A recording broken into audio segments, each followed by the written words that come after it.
Hello अस्सलाम वालेकुम, my name is doctor इकराम आरिफ। आज जो हम टॉपिक डिस्कस करने जा रहे हैं, आपको पता है वो कम्युनिटी के अंदर बहुत ज़्यादा कॉमन है और आपने अपने जो इर्द गिर्द के लोग हैं उनमें बहुत ज़्यादा ये जो है बीमारी आपने बहुत ज़्यादा देखी होगी। वो बीमारी जो है हम रोज़मर्रा ज़िंदगी में बहुत ज़्यादा सुनने को मिलती है, उसको कहते हैं हेपेटाइटिस बी। या हेपेटाइटिस का जो वर्ड है उसमें हेपा का वर्ड हम कहते हैं जिगर को और आइटिस का मतलब होता है सोजिश को। मतलब एक जिगर की सोजिश होती है जो डिफरेंट किस्म के जो वायरस होते हैं उनकी वजह से हो सकती है।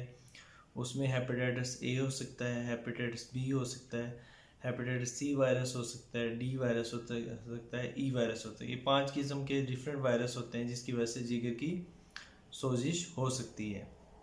जो आज जो हम ज़्यादातर जो हम अपनी कम्युनिटी में वर्ड जो उर्दू में एक बोलते हैं काला इरकान, वो हम हेपेटाइटिस बी उसके बारे में डिस्कस करेंगे। जो हेपेटाइटिस बी होता है उसमें सबसे पहले हम देख लेते हैं वो होता क्या है, उसका जो अंदर जीनियाती मादा होता है वो कौन सा होता है।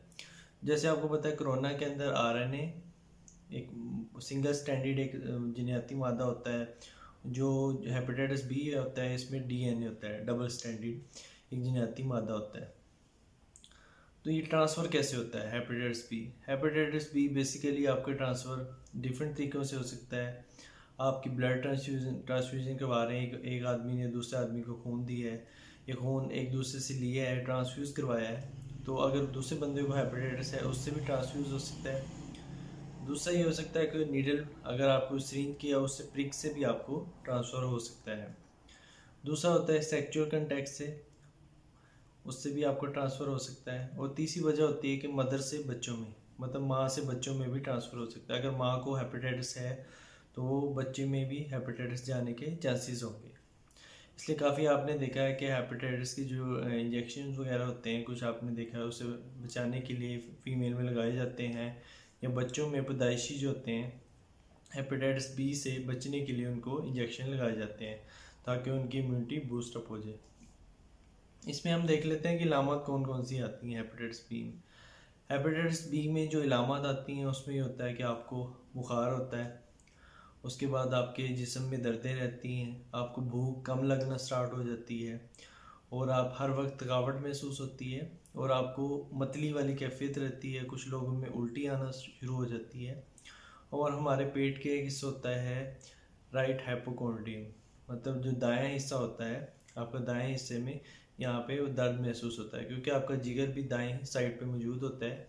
तो इन कुछ लोगों में यहाँ पे राइट हाइपोकॉन्ड्रियम में या दाएं साइड पे दर्द महसूस होता है। कुछ लोगों में एपिगैस्ट्रिक रीजन में, ये मैदे वाली जगह पे आपको दर्द महसूस होता है। और दूसरा होता है कुछ लोगों में पीलिया महसूस होना शुरू हो जाता है जिसको हम जॉन्डिस भी कहते हैं। ये भी आप कुछ लोगों में, अगर आपका एक जिस्म में एक मादा होता है जिसको हम बिलीरुबिन कहते हैं, अगर वो बढ़ना शुरू हो जाए तो वो भी आपके, उसको हम कहते हैं जॉन्डिस होना शुरू हो गया, पेशेंट को इरकान होना शुरू हो गया। तो ये सारी हेपेटाइटिस बी की इलामत है। अब हेपेटाइटिस बी जो होता है उसको तशखीस कैसे करें? सबसे पहले तो हम मरीज़ का जैसे आते हैं हमारे पास तो हम उनका बेसिक्स टेस्ट करवाते हैं क्योंकि सारे जो आपके जो होते हैं जिगर से चीज़ें आपकी जैसे होता है एक फैक्ट्री से एंटर होके फिर निकल के गुर्दों से आपके जिस्म से निकलती हैं। कोई मेडिसिन खाएं, कुछ भी चीज़ खाएं, तो जिगर जो होता है उसकी प्रोसेसिंग में उसका बहुत ज़्यादा अमल दखल होता है। अब इसमें ये होता है कि आपका सबसे पहले हम मरीज़ आता है हमारे पास, हम उसके वायरल मार्कर करवाते हैं। वायरल मार्कर इतने रिलायबल नहीं है, आपने देखा होगा कुछ लेबॉर्ट्रीज इतनी अथेंटिक नहीं होती, इसमें वायरल मार्कर पॉजिटिव भी आ जाते हैं। जो अथेंटिक टेस्ट होता है वो वायरल मार्कर बाई एलाइजा होता है। तो वो उसमें ये होता है कि आपका आपका हेपेटाइटिस बी या सी जो होता है डिटेक्ट हो जाता है। हेपेटाइटिस बी के लिए जो टेस्ट करवाया जाता है उसमें होता है हेपेटाइटिस बी सरफेस एंटीजन। उसमें ये होता है कि जो हेपेटाइटिस बी का वायरस होता है उस पर डिफरेंट किस्म की एंटीजन होती हैं जिसमें आपकी बॉडी जो होती है वो डिफरेंट किस्म की एंटीबॉडीज़ बनाती है। तो इसमें हेपेटाइटिस बी सरफेस एंटीजन होती है, हेपेटाइटिस ई एंटीजन होती है और हेपेटाइटिस बी कोर एंटीजन होती है। ठीक है। और जब हम इनके अगेंस्ट वैक्सीनेशन करवाते हैं, जैसे हेपेटाइटिस बी सरफेस एंटीजन होती है, अगर किसी ने वैक्सीनेशन करवाई हुई है, आप टेस्ट में देखेंगे तो anti hepatitis B surface antigen मतलब उसके अगेंस्ट एंटीबॉडीज़ बन चुकी होती हैं आपके जिस्म में। हेपेटाइटिस ई जो होती है वो शो करती है कि आपके जिस्म में अभी इन्फेक्शन चल रहा है, और जो हेपेटाइटिस सी होती है वो भी आपके इन्फेक्शन के बारे में बताती है। ये डिफरेंट किस्म की एंटीजन है, ये बड़ी कम्प्लेक्स किस्म की है। बस मैं ये बताना चाहूँगा आसान लफ्ज़ों में आपको। ये 3 किस्म के टेस्ट होते हैं। हेपेटाइटिस बी सरफेस एंटीजन होती है, हेपेटाइटिस ई एंटीजन होती है, हेपेटाइटिस कोर एंटीजन होती है।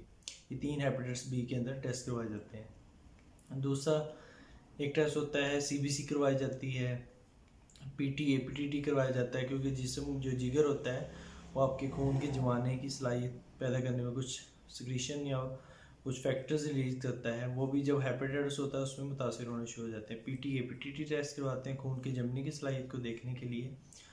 और इसमें कुछ लोगों जिन्हें इरकान या पीलिया आ रहा होता है उसमें बिलीरुबिन डायरेक्ट या इनडायरेक्ट टेस्ट भी करवाया जाता है।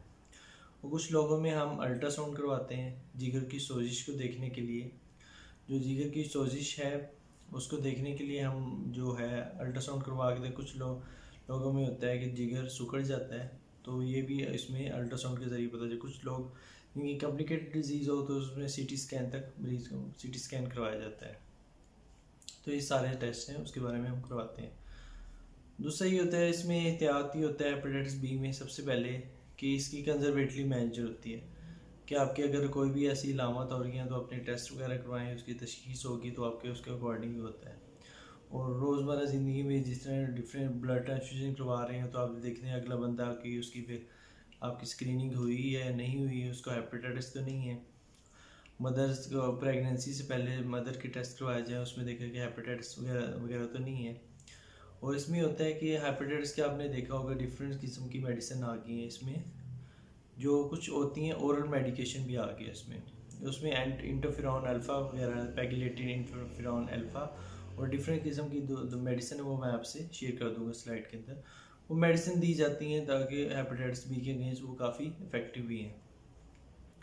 और कुछ लोगों में ये होता है कि आपने मेडिसिन खाना शुरू कर दी है, पर आप इस हेपेटाइटिस से बच कैसे सकते हैं। हेपेटाइटिस से बचने के तरीका होता है कि आप वैक्सीन लगवाएं। जैसे आप कोविड की वैक्सीन लगवा रहे हैं तो हेपेटाइटिस बी की भी वैक्सीन होती है, वो आपको 0 डे पे लगाई जाती है, फिर 1 मंथ के बाद, फिर 6 मंथ के बाद 3 डोजेज़ होती हैं, वो 3 डोजेज़ लगवाई जाती हैं ताकि आपको फ्यूचर में आप हेपेटाइटिस बी से बच सकें।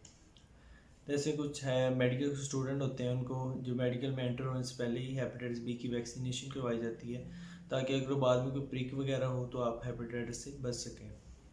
तो ये डिफरेंट किस्म की वैक्सीन है, ये वैक्सीन लाजमी करवानी चाहिए। कुछ लोग जो होते हैं इसमें बूस्टर डोज लगाते हैं, मतलब आपने 3 वैक्सीन की डोजेज पूरी करवा के कुछ बूस्टर डोज होती है 5, कुछ लोगों में 5 साल के बाद लगाई जाती है, कुछ लोगों में 10 साल के बाद लगाई जाती है। अगर इस वीडियो से मुतालिक कोई भी क्वेश्चन हो तो आपके माइंड में मेरे से आप कमेंट सेक्शन में पूछ सकते हैं। मेरे वीडियो को ज़रूर लाइक करें, शेयर करें और चैनल को सब्सक्राइब करें ताकि आप आने वाली हर वीडियो आप तक पहुंच सके। थैंक यू, अल्लाह हाफिज़।